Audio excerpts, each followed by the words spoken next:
Anna. I'm going to introduce me a little bit more properly later on. But just to give you a few heads up about how it's going to be the class today. You've noticed that there's a lot of people here tonight. So we are going to, I can hear myself. Sorry, maybe if I don't. Okay, all right. All right, so I was just going to tell you how things are gonna be organized for tonight. So this is our first open class of the year. So this is the time that we have the opportunity to introduce to you a little bit of what we're reading this first semester of 2023, but also to explain to you how our method works, right? And it's a lot of things to do in 1.5 hours, right? We know that. But for that reason, we ask you just like to leave the comments for the end of the class. We're going to talk a little bit about a book a month, introduce ourselves properly, and then we begin analyzing the short story together. And afterwards, we open for comments that you can just open your mic and comment on, but we just ask you to leave it to the end of the class. And even if it goes a little bit further than 8:30, no problem for us, but just so we have the time to present to you everything that we have planned for tonight. Okay, good. All right, so let's go. Out. So. Okay, guys, so I'll just repeat what Anna just said. We're very, very glad to see you all here. I'm Aureo, and well, I'm one of the teachers here at A Book a Month. It's just the two of us, Anna and myself. And well, Anna is a postdoc. She has just finished her postdoc at the Mesilla Center, connected to the University of Cologne, even though she was doing that in São Paulo, in the SEBRAP. She's a PhD in comparative literature, and she also holds a master's in literature, which she got at the University of Sheffield. And she is the founder of A Book a Month, so she is my boss. Let's put it this way. I am Aureo Lustosa Guerios. I'm also a PhD in comparative literature. Can you pass a slide, Anna? And my specialization is in comparative literature and the medical humanities. I was awarded my PhD in Italy, and as well as my master's in literature at the University of Bologna. And I also host a podcast, which is in Portuguese, actually, by the way, called Literatura Viral. If you never heard about it, you can search for it in Spotify, or it's free. It's freely available, and I talk about literature and art and history in general. So you see something that is similar to what we do in A Book a Month, but also quite different. Can you go ahead, Anna? Over there, you can find many episodes in which I discuss authors or texts from English and American literature, and some of which were already analyzed here in A Book a Month. So Edgar Allan Poe, for example, was one of the authors we studied last semester, and Mary Shelley or Philip Roth was already read in here, etc. Okay. And the first question, I think, which is relevant for today, this is an open class in which you get a flavor of what we do and how we do it, right? And the first question I would have to answer is, what is A Book a Month? Okay, so go ahead, Anna, please.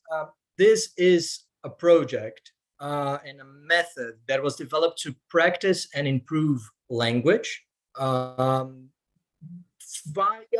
literature. Okay, so we learn literature, we study literature and culture, and sometimes we refer to historical events. So the idea is creating an immersion and by using literature, art, and culture, and this provides us with an environment for us to practice our foreign language, for us to sometimes to analyze vocabularies, a few grammar structures, but we're not really focusing on language. We're focusing on literature, and language is a side effect, a pretty pleasant one. Okay, go ahead, Anna. So we try to do both, and we try to do it in two ways. We have two types of courses, which vary according to how much time people have to read. So if they have more, if more time is available, some people will opt for novels, in which we read a book a month. So there you go, that's the name of the project. Or sometimes if we are on the run, and you know, these days sometimes it's tough to put time aside, so then we go for the short stories course, in which we read one short story every week, and it takes very quite short ones, like max 10 pages max. So the idea is that you'll be reading like up to half an hour a week and learning literature in this way. So what you'll see today is an actual class that was part of last semester, a class that was taught by Anna about Chinua Achebe. Okay, a great favorite of mine. Go ahead, Anna. Again. And in case you're wondering, in this semester, in the first semester of 2023, in the short stories course, we'll be analyzing texts from all of these authors. So some of huge canonical classic authors such as Virginia Woolf or Thomas Mann or Herman Melville, but sometimes others that are also very well known, Lovecraft, Agatha Christie, Alice Walker, which has received a lot of prizes, including the Pulitzer, and so on. Okay, go ahead, Anna, please. The floor is yours. All right, thank you very much, Aureo. So people, we today are going to talk about Chinua Achebe. Don't know if you have ever read any other work by Achebe before, but he is a very well-known and very important writer of the 20th century and contemporaneity. He is from Nigeria, right? So he was born in 1930 and he passed in 2013. He was born in British Nigeria, which has a lot to say about the content of what he writes in his stories, right? So just for you to get more of an idea of what Nigeria is organizing in terms of ethnic groups and linguistic groups, we have different kinds of ethnic groups spread all over the territory. And Achebe, he concentrates his stories mostly in the part of Nigeria, which is very close to where he was born himself. So he's part of the Igbo ethnic group, and this appears a lot and is very much put into context in his stories. So you will remember this name because even if you don't know much about the subject, Achebe, he goes back into this and he even teaches us a little bit more. And this is also the topic of his work, right? So I begin analyzing with you this sentence, this passage from an interview from 1990 from the BBC, where Chinua Achebe talks a little bit about his purpose and his idea of his fictional work, right? What is his objective of his fictional work? And then he says like this: when I was younger, an adventure story was simply an adventure story. And if there were good white people surrounded by cannibals or savages, my sympathies would go with the good white people. I didn't see a problem there. Later on, I began to see that these stories were saying more than they appeared to be saying. Then I read them more carefully and began to feel that every people must dare tell their own story, right? So this is where he starts from his work, like the idea of this very naive and ignorant concern that usually the world refers to Africa as a whole mass of people who live together, but we tend to disregard the individualities and the different types of national literature and different cultures, which are many, in terms of all kinds of arts, of language, of literary production. So he wants to add to this discourse, to this speech, and actually bring his own word as a Nigerian writer and tell his story through the perspective of a person who is inside Nigerian culture and African culture. Right, so he is very important also because he, besides contributing with his incredible pieces of literary work, like, for example, Things Fall Apart. He also has been part of the editing group of the Heinemann African Writer Series, and has given room for many other people who are also writers from African countries, like Naguib Mahfouz, the Egyptian writer, Doris Lessing, who was born in Iran, but she spent a significant time in Zimbabwe. Wole Soyinka, also Nigerian. Nadine Gordiman, she received the Nobel Prize, and she's from South Africa. And also he himself organizing volumes of African short stories that should be read for the whole world, and also should be read in English, right? Which is something that we're going to discuss later on. So besides, yes, please go ahead. Sorry to interrupt, Anna, but one interesting thing is that this last volume of African short stories was organized in the 80s, if I'm not mistaken. It includes short stories by Abdulrazak Gurnah, the author that won from the African author that won the Nobel Prize last year. So we're talking about one press series that was published since the 70s, 60s, and 70s. And all of these Nobel Prizes, they had not won any prizes at the time, you know, so he was pretty capable of recognizing young talents, and there are many others that are not here, right? So, for example, Ngugi wa Thiong'o from Ghana, who's an amazing writer.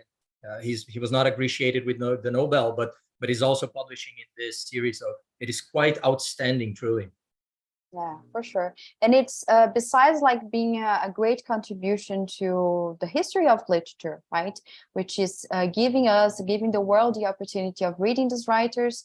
Also, it is an important and crucial contribution to post-colonial studies. I don't know if you are familiar with the term, but post-colonial studies is usually an interdisciplinary type of area which focuses on different types of disciplines which reflect about the literary production or the artistic production of countries who have been former colonies, right? So in this sense, the works by Chinua Achebe and also these other writers that we have just seen in the last slide, they fit in the profile of post-colonial literature, which often addresses these problems of and consequences also of decolonization of a country, and especially questions relating to the political and cultural independence of formerly subjugated people, right? So some of the important themes are racialism and colonialism, and some of the things that you will for sure have spotted in the short story that we're discussing today, That Man's Path, right? So another very important point about Chinua Achebe himself and his literary production in specific is that he actively chooses to write in English rather than in Igbo, his native language, right? We know, of course, that in Nigeria, English is also an official language, but different kinds of people, of course, they do have their native language and ethnic language. So why choosing to write in English, right? And this was a heated debate at the time, and it's something that he was very much criticized for, and he's aware of that, and he has come back to refer to these critics as well. But this is something that for us is a benefit, because otherwise, if he had written in other languages, in Igbo, for instance, it would be very unlikely that we would have been hearing from him and discussing him today, right? We know, like in Brazilian literature, for instance, it is very difficult for us to reach the same places as English-speaking countries in terms of literary practice, right? So for us, it's a great benefit, and of course, it's something that he has chosen to do actively, mostly because of the reach that English has, and to be able to communicate what he wants to say, right? So it's part of his literary universe as well. Yes, Al, please. And just another comment regarding that. Some authors have started and adopted the same strategy and then change it later on. So this is the case of Ngugi wa Thiong'o I have just mentioned. He also published in the early 60s in English and slowly changed his language of locution to, and nowadays he writes in Gikuyu, for example, one of the official languages of Ghana and his mother tongue. So it's pretty interesting that how they use English to gain acceptance internationally, and then you can enrich the debate. And this is true about the Anglophone literature, but is also true about from Francophone literature as well. There are many authors that decide to do exactly the same thing using French, or sometimes even using German, because we have to remember there were also many German colonies and even Italian ones actually in Africa. And this is why in a book a month we take quite a different approach to literature, because we do not really teach English literature, but we teach literatures in English. Okay, so that might seem irrelevant or quite small, but actually it's tremendous. It's huge, because we are not proposing to teach just one thing. There is literature, this fixed thing. We talk about a plurality here. We're teaching literatures in English, and we do that in order to encompass people like Chinua Achebe, or people like Jamaica Kincaid, for example, from Central America, or John Rhys, right? So she is from Dominica, if I'm not mistaken. Dominica, yes. Yeah. And so White Sargasso Sea was written directly in English. Or Jhumpa Lahiri, for example, she's Indian. Just Narayam, he's a very renowned and extremely praised author from India that did exactly the same thing as Achebe, decided not to write in Hindi, but rather in English. And so I'm using these examples because these are authors and texts we have already studied here in Book a Month. And then the bigger one, Haroun and the Sea of Stories, is one of the reads in one of our course this semester by Salman Rushdie. Big name. The guy is he's 84 right now. He has survived already 5 assassination attempts, and he has escaped all of them. So we decided to read one of his stories as a way to homage he's very known for Midnight Children, a book about the independence of India, which talks about magical realism. So it's very interesting, an Indian writer taking exactly the same path. So this is why we talk about literatures in English and not only about English literature, although we all love Jane Austen, of course.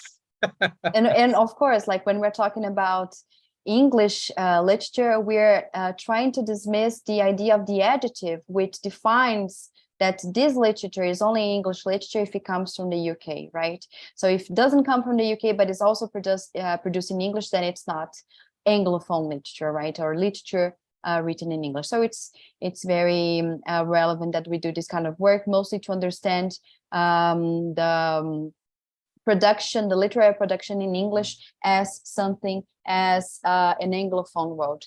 Just as we do it with Portuguese, right? We have different nations who speak Portuguese, not only Portugal, not only Brazil, but many other countries do, and they do produce literary works also in Portuguese, right? So this is really important for us. All right, so when we think about Chinua Achebe, of course, we have to address the beautiful 1958 novel Things Fall Apart. It's actually a life-changing story, people. It's really simply written, but it's something that it goes deep, not only in your conscious but also in your soul.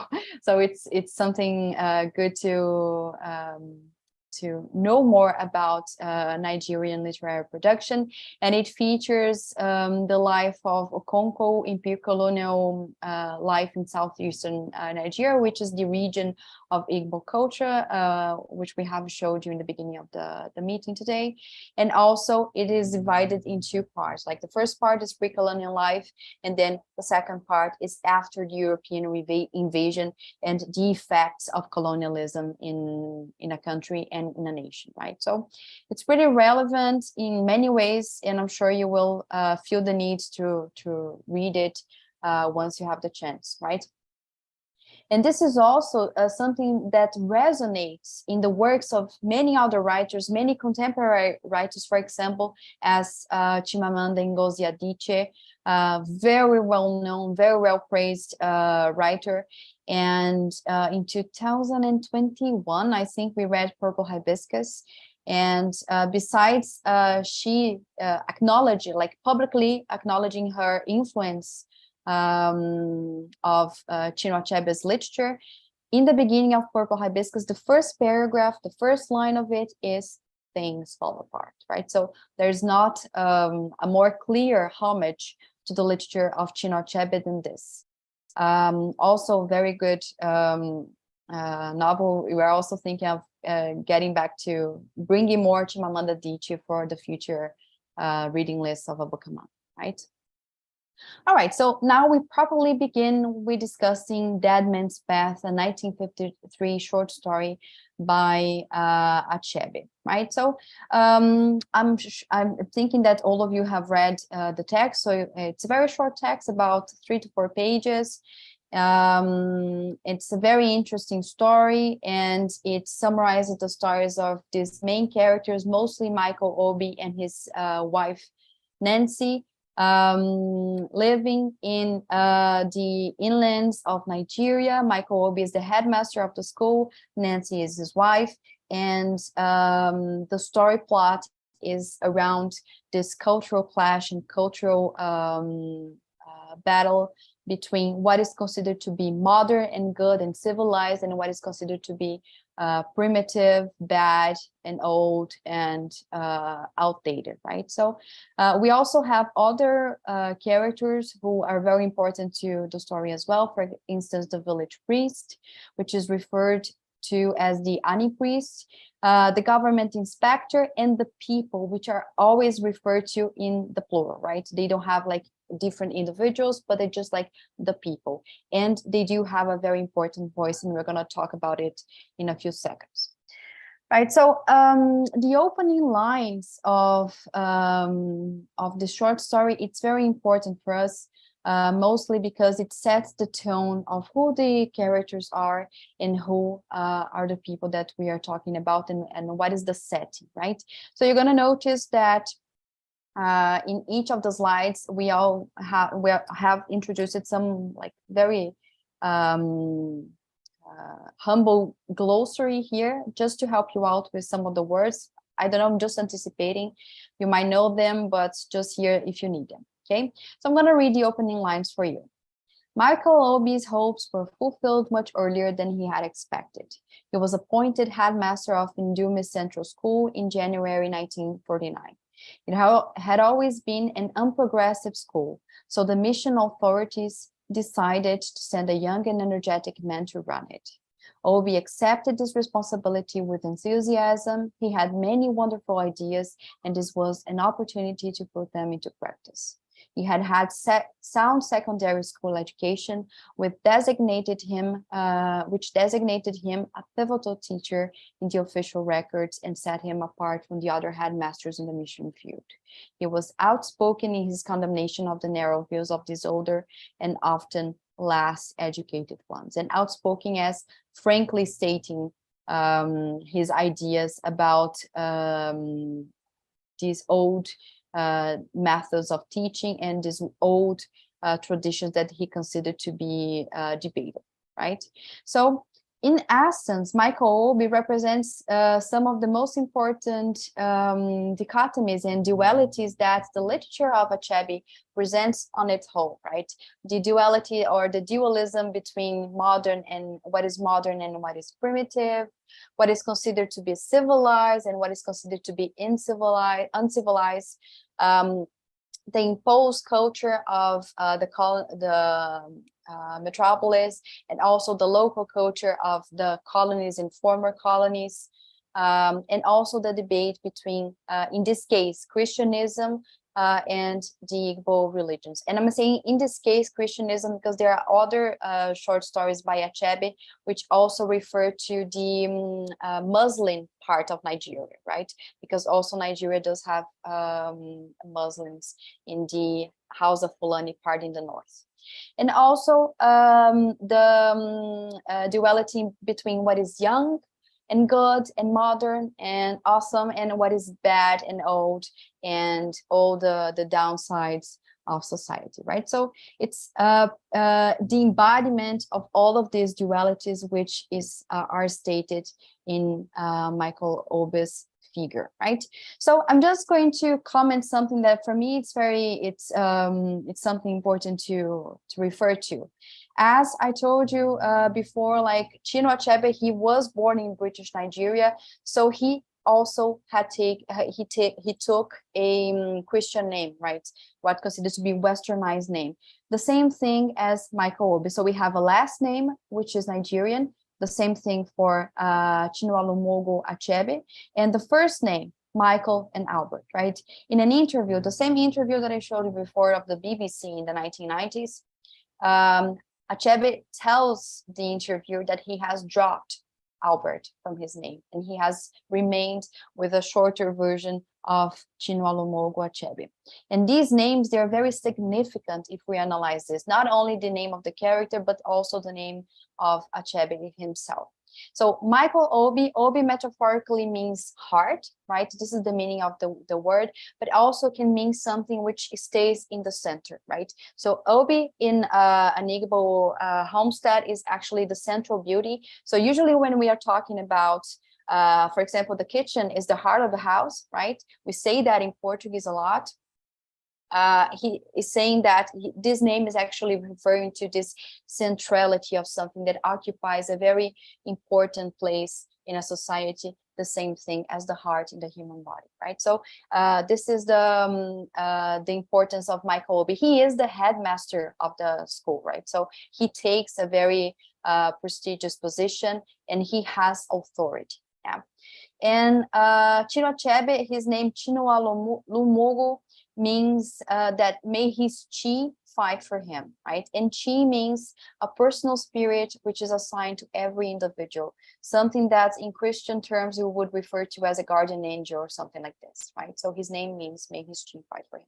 So it's very meaningful in all of the cases. Therefore, the introduction and the choice of these names to refer to this character, and also for Achebe to introduce his own identity to the world. Yeah. And then we have Nancy, which we assume that also her last name is Nancy Obi, right? But Nancy is Michael Obi's wife. And although she doesn't have much of a participation in the story, her participation actually is very relevant for the symbology of what we're going to refer to as a colonialism criticism. So in this excerpt, this is when we have the first introduction of Nancy. In their 2 years of married life, she had become completely infected by his passion for modern methods and his denigration of these old and superannuated people in the teaching field who would be better employed as traders in the Onitsha market. She began to see herself already as the admired wife of the young headmaster, the queen of the school, which is very similar to an idea of like the homecoming queen of the American proms. So she is thinking of herself occupying this very prestigious position as the wife of the headmaster, but also in very westernized terms. Yes. And this is the Onitsha market that he refers to. He says that the teachers who are already based in the school, they should better be teaching in this market. And you see that this is like a very common market, very popular one. But what he means is not something good, obviously, right? He is making a very prejudiced comment, right? So it's super interesting, the reference and the metaphor that he's using here. And Nancy herself, like the text, the text is actually trying to say to us is that she has an image of herself, of what she wants and wishes to be to that society, And this is not something local. This is not something Nigerian or Igbo. It's something else. It's westernized. It's Americanized in many centuries, right? So what she says in one of the, I think it's the next paragraph, he is a little bit pensive, and she says, like, a penny for your thoughts, Mike, right? Using this very American kind of expressions, said Nancy after a while, imitating the woman's magazine she read, right? So also this idea of imitating a foreign culture that comes to her through different kinds of means, right? So it's a very interesting character, mostly because it's through her that we get to have access to another kind of symbology that Achebe is constructing to us here. And it's very much connected to the way that she cares for the school, the way that she organizes everything, right? So this is a long excerpt, but I think it's worth it. So Ndumi School was backward in every sense of the word. Mr. Obi put his whole life in the work, and his wife hers too. He had two aims. A high standard of teaching was insisted upon, and the school compound was to be turned into a place of beauty. Nancy's dream gardens came to life with the coming of the rains and blossomed. Beautiful hibiscus and alamanda hedges in brilliant red and yellow marked out the carefully tended school compound from the rank neighborhood bushes.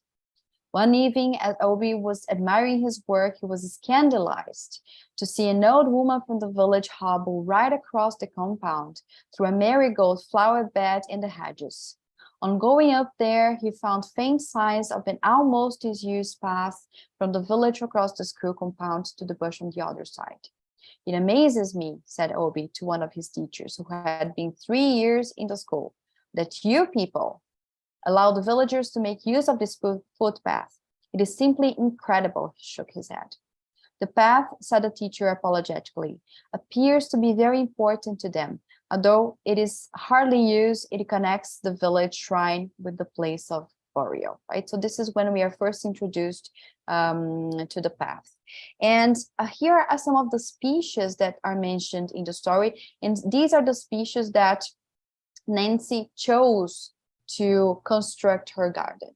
And as a specialist in eco-criticism and animal studies, as I am, I did my PhD and also my postdoctorate on the subject. These kind of species, they seem suspicious for me. So after researching them a little bit, we got to the result that all of them, not only these two, but also the hibiscus, they are native to other parts of the world, but not from Nigeria, not even from the continent of Africa. So the marigolds, or the commonly referred as tagetes, and the alamanda, they are both from native to the Americas, and hibiscus is probably native to China, right? So they also refer to these other places where have also been former colonies from European colonizers, and it actually refers to something that I understand as a symbology of colonialism, right? Because she actually chooses to plant those instead of choosing native flowers, right? And there's also this curiosity that this specific form of marigold, the Tagetes minuta, is used in some African countries as a pioneer species, which means it's a species that is used to improve the soil that are considered to be barren, like infertile, right? And you see that the word that is used in the definition is colonize barren environments, right? So here we have, it's very the symbology is actually coming to life. The idea that something that Alfred Crosby, the famous historian, has identified in his 1986 bestseller, Ecological Imperialism, the Biological Expansion of Europe, he refers to as that together with colonial settlers, not only did diseases and other people come to the different kinds of the world, but also the species, right? The species of plants, the species of animals. And this is what I think Achebe is referring to when creating the story. So although Nancy seems to be harmless and seems to be like lacking agency in the story, she does have agency, and it's hidden in the symbologies, right? So after the story continues, we know that Obi decides to close the path, right, in order to prevent the people from crossing the grounds of the school in order to conduct their spiritual burials. And he even uses barbed wire, like arame farpado, right? He uses barbed wire in order to impede the people to do it, right? And of course, this action was perceived by the people as an authoritarian kind of action, right? And because of that, he was confronted by the community priest. And this is where the community priest enters in the story. Yeah. And after confronting Obi, he says, "Look here, my son," said the priest, bringing down his walking stick. "This path was here before you were born and before your father was born. The whole life of this village depends on it. Our dead relatives depart by it, and our ancestors visit us by it. But most important, it is the path of children coming to be born." Mr. Obi listened with a satisfied smile on his face. "The whole purpose of our school," he said finally, "is to eradicate just such beliefs as that. Dead men do not require footpaths. The whole idea is just fantastic. Our duty as a school is to teach our children to laugh at such ideas." "What you say may be true," replied the priest, "but we follow the practices of our fathers. If you reopen the path, we shall have nothing to quarrel about.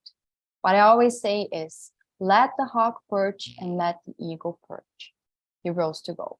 And what he's saying when he uses this sentence is, let the hawk perch and let the eagle perch, is like, if you continue to do this, your doom is going to be brought onto you by yourself, right?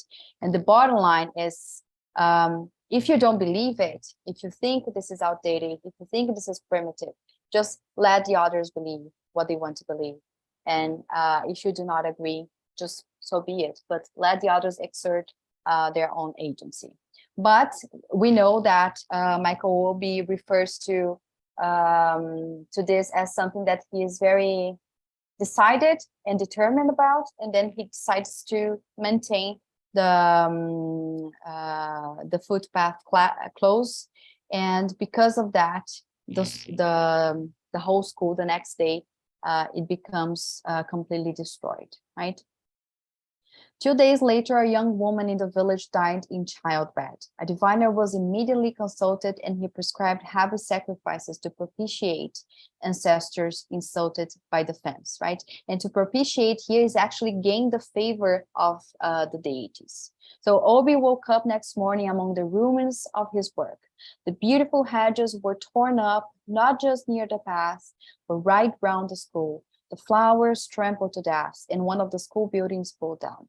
That day, the white supervisor came to inspect the school and wrote a nasty report on the state of the premises, but more seriously noted about the tribal war situation developing between the school and the village, arising in past from the misguided zeal of the new headmaster, right? So because he insisted on keeping the footpath closed, therefore the people, which is now this group, which is considered something collective, something anonymous, something not individual, they acted and they made justice by themselves.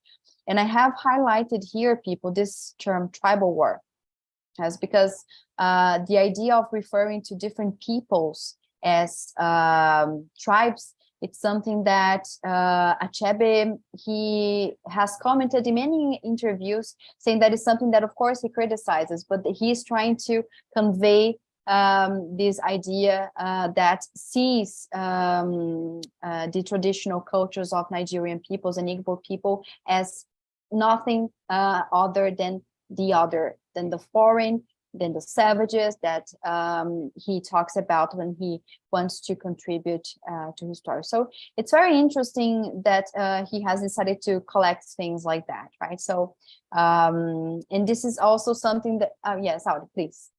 May I just say something, Anna? I believe Obi uses the word tribal before, right? So actually, by using this tribal war, we get the idea that he is to blame for his own demise, right?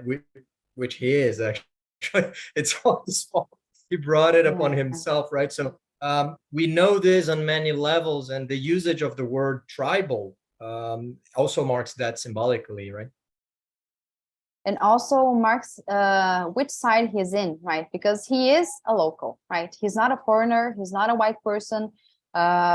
He was brought and raised in Nigeria, so therefore, like his allegiances are elsewhere, and this is what the context means to criticize here, right?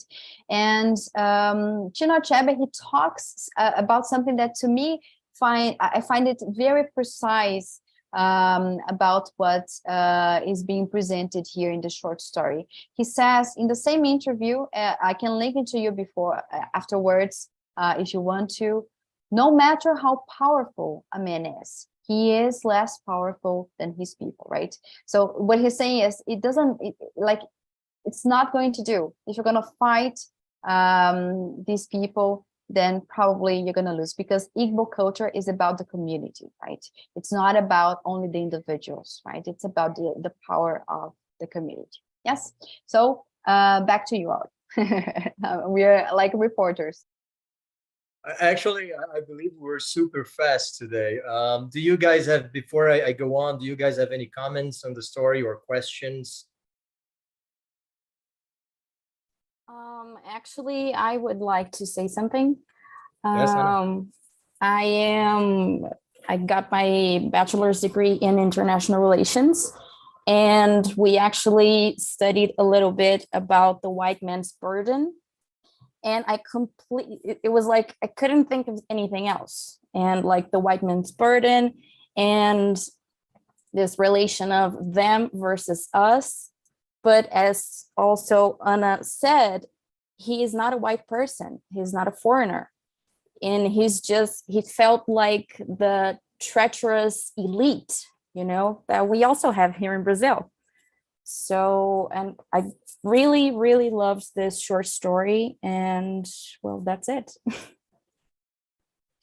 Oh, that's great to see you, Anna, because now I recognize your last name. Good to see you in person virtually, right? So thank you very much for your comment, and that is precisely right. But the one thing that I also think it's very important for us to remark on is that although Michael Obi, he puts himself in this position, he also is in some cases, I think he's also like the text is trying to tell us the fragility and the vulnerability of the whole things, right? Because in the end, he was punished, not acclaimed by the people that he wanted to impress, right? So in the end, he lost, and he lost not only amongst his own, but also through the eyes of the others that he wanted to impress, right? So it's something very symbolic, yeah. And just to explain a little bit what Anna was talking about, The White Man's Burden is a poem that was written by Rudyard Kipling, very famous author from English literature. It was written in the end of the 19th century. And it's a poem about the expansion of the British Empire. So we have to remember that it was in the end of the 19th century that most of Africa and Asia were occupied by Europe, right? So when coming from Brazil, when we talk about colonialism, we usually think about 1500s, 1600s, before our independence. And actually we forget that for most countries in Africa and Asia, the century of colonialization was the 19th century. It was not the 16th, like in our case. And so at this time, he writes this poem in which he talks about the burden. And you see, the burden is something heavy, something that you are obliged to carry, right? So he talks about the burden that Europe has to colonize the world, right? So because of course they are coming to South Africa, not because the mines of diamonds and not to be rich. Of course, they're coming to help and to save and etc. So this poem is extremely racist, very xenophobic, and very polemic, but also paradoxically very musical. It's a very sing-song poem, you know, like very nice rhyme. So it's much discussed nowadays among literary scholars. And what you have is exactly this idea of what Anna was talking about, dichotomy, as if Europe had all the knowledge and everything else was trash. And I mean, we love Europe. There are many good things over there, but we love the entire world. There are many good things all over the planet. So yeah. So it's what the white man's burden means. Go ahead, Anna. I can actually send you the link, because it usually is referred to in several caricatures in the 19th century. I don't know if you ever seen one, which is, I think it's like a man going up, climbing up a mountain, and he's carrying different kinds. He's like this man is like the white man's burden. He's carrying different kinds of peoples, different ethnicities on his back, right? And this is his burden, to carry them on towards civilization, right? So this duty, yeah, which is very symbolic for what we're talking about here. Yes. All right, so would you like to carry on and we come back to the comments later on, or okay, so just present to you guys the rest of the project. So this is what we usually do in short stories. There is another type of course that we offer, which is called novels, in which we read like longer texts. So short stories are up to 10 pages. And novels, it depends. There are two levels, let's put it this way, intermediate and advanced. And we try to stay within the range of 100, 150 pages a month for the intermediate, and 200 to 150 max for the advanced, right? So when choosing courses at a book a month, the key question is, how much would you like to read? And please go ahead, Anna. And also, how often would you like to, and this is to give you one example, our reading list for this semester in the intermediate course. We also organize our courses thematically. This is one of the different ways on how we handle literature. When you studied literature at high school, probably you did so chronologically. You probably studied only Brazilian literature, and probably you did it chronologically. So the oldest thing, the older things before, and then you probably stopped somewhere in the 1960s. You probably did not reach contemporary literature. This is not how we do it here. We like it, that there are many advantages in doing this chronologically, but we don't really like to divide literature according to nationalities. We like to divide it according to languages. So that's why we teach literatures in English. And even that is too small for us. Okay, so we like very much a concept that is called global literature, because we are fans of literature. So anything, written text, it can be Japanese, it can be Chinese, it can be, I don't know, Igbo, I don't care. If it's good literature, I'm interested in it, you know? And so this is why 85% of what we do here is written originally in English, but there is a 10% that comes from other languages. We use sometimes translations because they are great works of art. So this is the case in this semester. We'll in the novels intermediate course, we'll be discussing Siddhartha by Hermann Hesse, a Nobel Prize of 1946, German, very poetic, spiritual book, beautiful, beautiful reading. And also we'll be discussing Camus, one of the great philosophers of the 20th century, who wrote The Stranger, so O Estrangeiro in Portuguese, right? The Stranger at the beginning of the century, and it's a great read in French. So we're reading it in translation. Why are we doing that? Why did we decide to read those two texts, one coming from German and the other from French literature? First, because they are masterpieces, but also because we like to organize our courses thematically. So this, go ahead, Anna, please. We'll be talking about happiness and difficulties in life. And they really fit. They really fit in the broader cultural discussions that we would like to make. So this is why we have a certain itinerary in all of our courses. We'll start this time with, can you go back, Anna, please? With The Wizard of Oz, a text that is a kind of allegory of life, a great text from the 1900s. Then we move on into Siddhartha, something that's very much related to Buddhism and the real Buddha, the Siddhartha Gautama that appears in the story, actually. And then we'll talk about The Stranger, that is not happy at all, right? So this book is about actually something that is lacking rather than something that is present. We will read a great classic, The Secret Garden, a book about healing, about friendship, about being in contact with nature. And finally, my personal favorite of this semester, Cannery Row by John Steinbeck. We all know the Steinbeck, the author of Mice and Men, of Grapes of Wrath. This guy has been touched by the fingers of the gods. You know, everything he wrote is amazing. If you find his list for the supermarket, please read it because it's going to be amazing. I have no doubts. And this one is about some friends that try to throw a party, a surprise party, and actually they end up destroying the place. So it's a little bit like Se Beber Não Case, let's put it this way. But poetic. Yeah. Yeah, and also we have already read The Grapes of Wrath in past years. I think it was 2020 by Joe Steinbeck as well, right? So he is a great writer. So I highly recommend you reading the story because it's amazing for sure. But one of the key things about Steinbeck is most of his text, he's using like slangs and regional language. And so it is difficult for us to understand as foreigners because, you know, they really speak in local dialect. This one is a bit different, so this is why it's in the intermediate text. All of the texts are original and they are unabridged, so they were not manipulated in any way.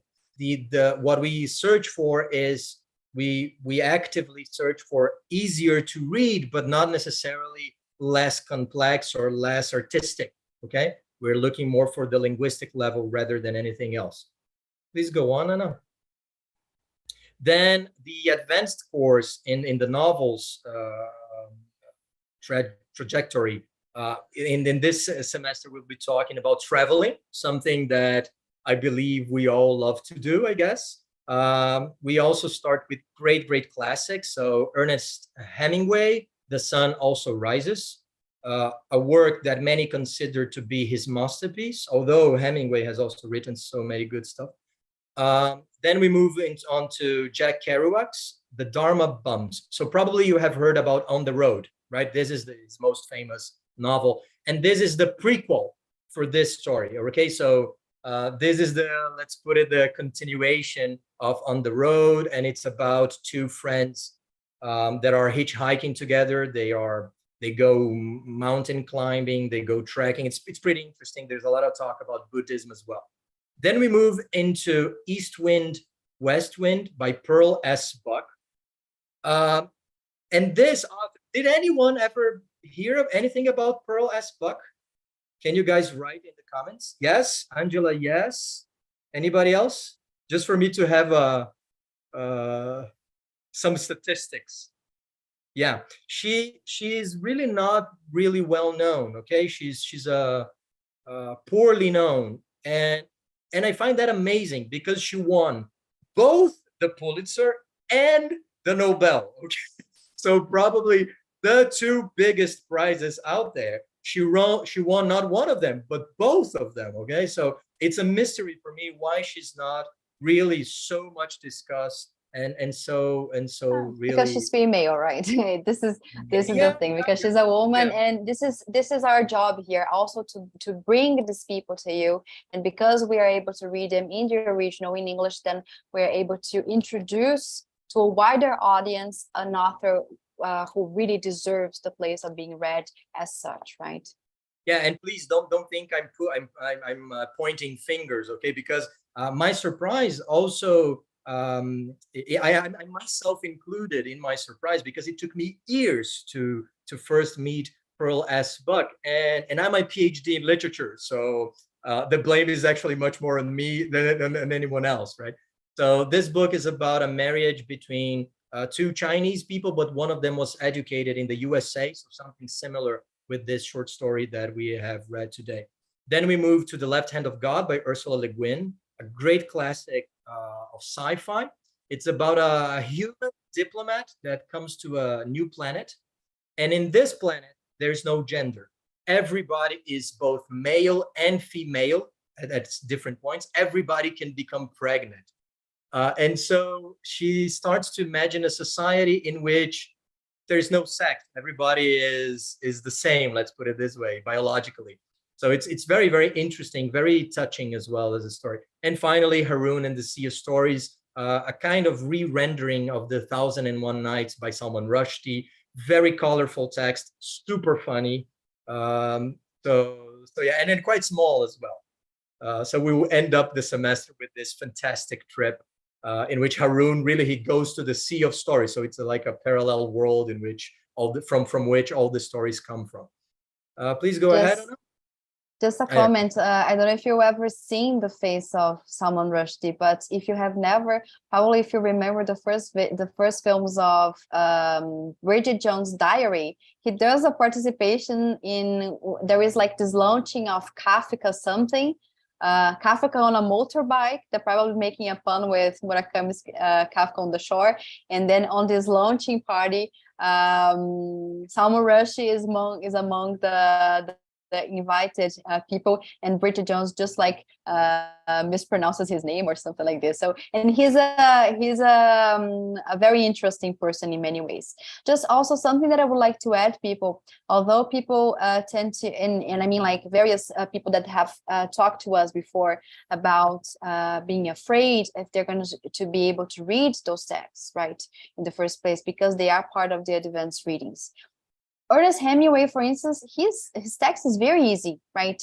His the complexity of his texts are mostly not on the surface of the text, not on the language, but actually on the ideas, right? So this is where it goes. So to achieve that, of course, we're going to be helping you out all the way and mediating the reading. But these texts, they're not very, very long. We choose them carefully to be like that, so you are able to achieve the goals of reading, but also according to the specific levels that we have proposed to you here, right? So continue, please. Yeah, so this is all about traveling, and go ahead, Anna. Yeah, and then our classes will start from February, all of them, and in all of them we start straight away with discussions of this. Kate Chopin in the short stories, The Wizard of Oz in the novels intermediate, and The Sun Also Rises in the novels advanced. But the next week we'll offer another open class with advice on how to read actually in foreign languages, not only in English. We both me and Anna, we speak several languages, and we have a habit of reading in many languages. And actually, a book a month has started as in certain ways as an expansion of that. So it's something that we really practice, and we have advice to share on that regard. So if you guys want to check it out, please come. You're always welcome. You will have however to really to submit once again your information in this link that I sent to you in the chat, and that's it. It will be on the 19th of January, so next Thursday. And yeah, we were actually afraid that we would not have enough time, but actually, yeah. No, I was rushing because I thought I was too late, but then it means that we have more time to discuss. So we thank you for now, but of course I have prepared some questions that I would like to ask you, right? And these are the 3 conducting classes, because originally in a book a month class, we do have a separate time that we're going to introduce formally the literary work for you, as I did for you today. And then all of us, both Aureo and I, we organize different activities to be able to conduct your reading, either to give you time for exploring some the subjects that we have suggested to you to do it in bigger groups or in smaller groups, but also that everybody has the opportunity to speak and also do something that is very that Abdulrazak is very keen on, which is to give you time to practice your English, right? Which is to speak more about what you think concerning the ideas that we have discussed in each of the classes, right? So 3 questions for you, and of course these are just invitations. If you want to say something other, just let us know. Yes, Aureo. No, just give me 30 seconds before we start, because Renata has made an interesting question in the chat. Okay. If the short stories course also is organized thematically, and the answer is no, because the idea for the short stories is actually to give you as many impressions as possible. So it's like, you know, before you marry, you go to different restaurants and try a little bit of everything of their food, right? So the idea is exactly the same. We read usually 2, sometimes 3 short stories from many authors. And so we stick with them for 2 weeks at least, sometimes for 3 weeks. And the idea is to give you a broad experience of many different schools, different times, different perspectives. So this is why we'll be, and we use the short stories course as well to read great classics that are a bit too difficult. For example, Melville, Moby Dick it's brilliant. It's impossible. But it's huge and it's very difficult. So yeah. Instead of reading Moby Dick, we try shorter stuff. Sometimes they're also not so easy, but they are shorter. They're like 5 pages long, so you can survive it. So this is why the same applies to Virginia Woolf, an author that we love, but it's so difficult that sometimes it's difficult to use for like the longer texts. So this is why we try to make a greater range, a great array of different things, and we try to vary. Some things are funny, some things are tragic. So there's a lot of variation over there. Yeah, and it's usually like we like to see ourselves as literature sommeliers, something like this. Usually when you go to breweries, you have the opportunity of asking like very small cups of different kinds of flavors of chopes or beers, right? And then you get the chance to taste all of them and choose the ones that you like to drink most, and then you ask for a pint or a bigger portion. This is more or less how we do it, because well, I have been teaching the short stories since the beginning, right? And what the students say is that the short stories is the entrance door, and then soon enough they are looking for other works by these writers that we have discussed in class, their novels, other short stories, and maybe even poetry and other possibilities of reading, right? Which is also not only about what you're reading at the time, but also the action of stimulating literature and the habit of reading, which is something that we see ourselves as people who are doing like this kind of influencing, right? Helping you out with the reading. Yeah. People, any more questions before we discuss the text a little bit further? No? All right, so 3 questions for you. These are invitations. Of course, you can talk about anything you want. You can make any comments. But first, like, how did you like the story? If it was a good reading, if you liked the experience, how it was in terms of language, if it was difficult, easy. Second question, is there a villain in the story? Something that I find very interesting when we discuss these types of texts. And I find very interesting because I created this question most envisaging an idea of what Achebe talks in one of his interviews to the Library of Congress, saying that he never creates heroes in his stories without flaws, right? To be a true hero, you have to have a flaw, otherwise you're not human, right? And he says that, which to me refers exactly to what Michael Obi is. He is he's a good intended person, but he brings up his own doom to himself without even knowing and noticing, right? So the question to you, is there a villain in the story? And how do you rate the end? Or what do you find of the end, right? How do you analyze it? Okay, so these questions are here. We are going to stop the sharing now. If you want to speak up, maybe just raise your hand and then we give the word to whoever wants to speak. Or also you can use the chat and we